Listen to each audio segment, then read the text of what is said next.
Herkese merhabalar, hoş geldiniz kanalıma. Arkadaşlar bugün çok güzel konsantre şeftali suyu yapacağız. Daha önce domates sosu yapmıştım soda şişesinde. Şimdi de evde bulunan 1 kilo şeftalimi soydum. Kabuklarını güzelce dilimleyip hazırladım. 2 su bardağı su, 1 su bardağı şekerle bu şeftalilerimizi güzelce kaynatıp sonra şurada gördüğünüz artan soda şişelerine koyacağız.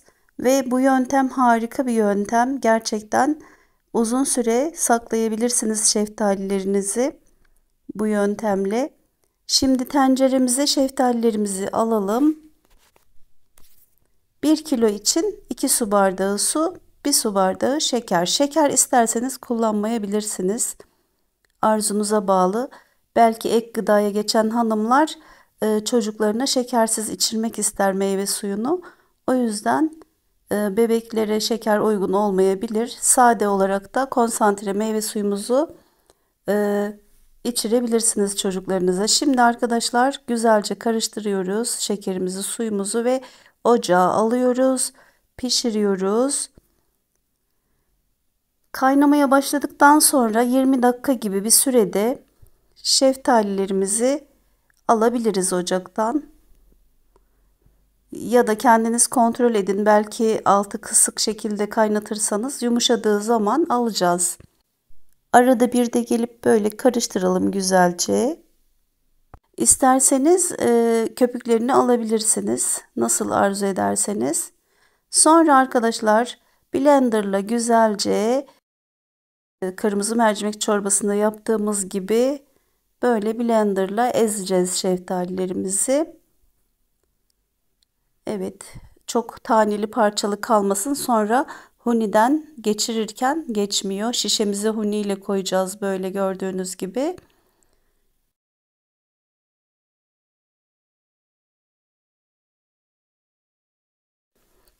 Hunimizle güzelce dolduracağız. Taşırmamaya da çalışalım. Az az koyalım böyle taşmasın diye. Evet, soda şişesinde şeftali suyu yaptığımız gibi başka meyve sularını da koyabilirsiniz.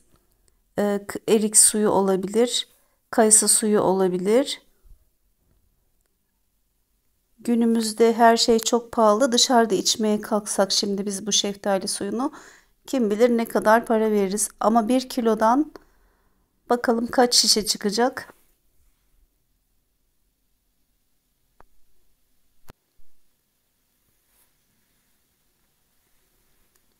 Evet, şişelerimizi doldurmaya devam ediyorum arkadaşlar. Şu ana kadar 2 şişe çıktı bile 1 kilodan.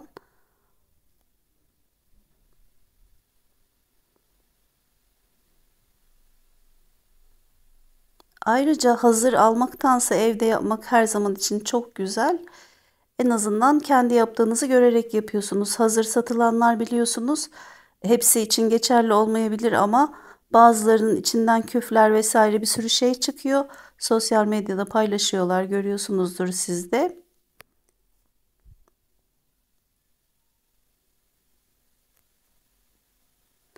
Evet arkadaşlar 1 kilodan 5 tane şişe meyve suyumuz çıktı konsantre. Şimdi şişelerimizin üzerlerini de yavaş yavaş böyle dolduralım.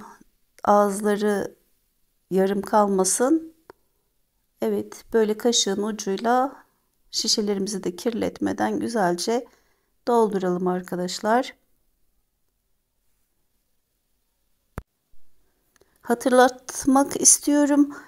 Benim şu gördüğünüz domates şişelerini de ben daha önce doldurmuştum. Onun da yapılış videosu kanalımda var. Kanalımı ziyaret ederseniz görürsünüz arkadaşlar. Şimdi şişelerimi güzelce kapatmak istiyorum. Bu gördüğünüz şişe kapatma aleti internette satılıyor. Kapaklar vesaire hepsi satılıyor arkadaşlar. Bir kere alıp sürekli kullanabilirsiniz. Ben yeğenimden ödünç aldım. Onun makinesini kullanıyorum. Ama isterseniz satın alabilirsiniz dediğim gibi. Şişemizin ağızlarını güzelce kağıt havluyla sildim ve şu an kapağını kapatıyorum. Bayağı bir güç gerektiriyor. İsterseniz eşinizden yardım alabilirsiniz. Böyle kapağına denk gelecek bir şekilde kapağını kaydırmadan güzelce kapatalım. Sıkıca bastıralım ve bir tık sesi geliyor. Çünkü kapak ezilip ve kapanmış oluyor o zaman.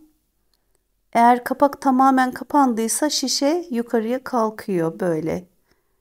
Gördüğünüz gibi. Şimdi böyle elimizle yana doğru çekip şişemizi kopardık. Ben sağlam olsun diye ikinci bir kere daha bastırıyorum. Yani 2 defa şişemin kapağını kapatıp iyice sağlamlaştırıyorum arkadaşlar. Gördüğünüz gibi ne kadar güzel sapsarı, çok güzel ev yapımı soda şişesinde meyve suyu. İkinci şişemizi de kapatalım. Hatta ben son şişeyi kapatmayayım. 4 tanesini kapatayım.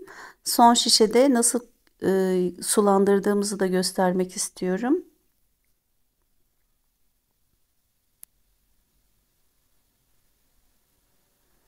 Evet, bastırıyoruz böyle sıkıca. Bu aparatımız da o yana bu yana kaymasın diye sıkıca tutuyorum demirini. Evet.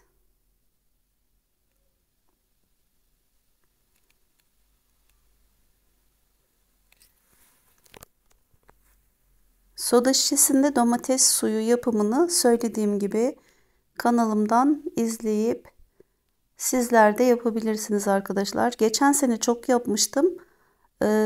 Bekar oğlum kendi evinde yaşıyor tabii, bekar evinde. Başka bir şehirde. Ona da götürmüştüm. Onun için de bayağı kullanışlı oldu. İşten geldiği zaman hemen soda şişesini açıp domatesini güzelce menemen için kullandı veya herhangi bir yemek için kullandı. Evet arkadaşlar, şimdi şişelerimizi kaynatmaya geldi sıra. Ben domates şişelerimi de şu an hazırladığım için alta domates şişelerimi yerleştireceğim. Üzerine de meyve suyu şişelerimi yerleştireceğim. Suyu ılık olarak kullanabilirsiniz arkadaşlar.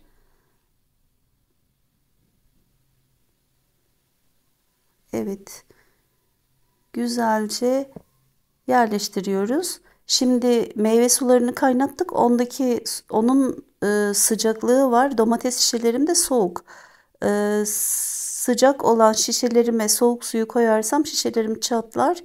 O yüzden bir miktar ılık suda hepsini böyle güzelce yerleştirdim ılık suyun içine. Kapaklarının suyun içine gömülü olması önemli. Evet, kapaklarını güzelce suyun içine gömeceğiz. Açıkta kalırsa kaynatmamızın pek bir manası kalmaz. Evet arkadaşlar, şu an kaynamaya başladı. Kaynamaya başladıktan sonra 20 dakika ya da ocağınız kısıksa eğer 25 dakikada olabilir. Kaynatıyoruz güzelce arkadaşlar. Sonrasında isterseniz eğer böyle tencereniz lazım değilse tencere ılıyana kadar da suda bekletebilirsiniz. Şimdi arkadaşlar az önce 4 şişeyi kapattım. Bir şişeyi açık bırakmıştım. Şişemizin yarısını böyle bardağımıza koyuyoruz. Üzerine de soğuk su veya buzda atabilirsiniz yaz için hazırlıyorsanız. Yani işte soğuk içmeyi sevenler de olabilir tabii. Güzel karıştırıyoruz. Üzerindeki köpükleri alabilirsiniz rahatsız oluyorsanız. Ama biraz bekleyince köpükler sönüyor zaten. Kışa kadar beklemeyip tadına bakacağım arkadaşlar şimdi. Evet arkadaşlar, sizler de denerseniz yorumlarınızı benimle paylaşın. Hepinize afiyet olsun. İzlediğiniz için çok teşekkür ederim. Allah'a emanet olun. Beni takip etmeyi ve yorum yapmayı unutmayın arkadaşlar. Yorumlarınızı çok seviyorum. Hoşça kalın.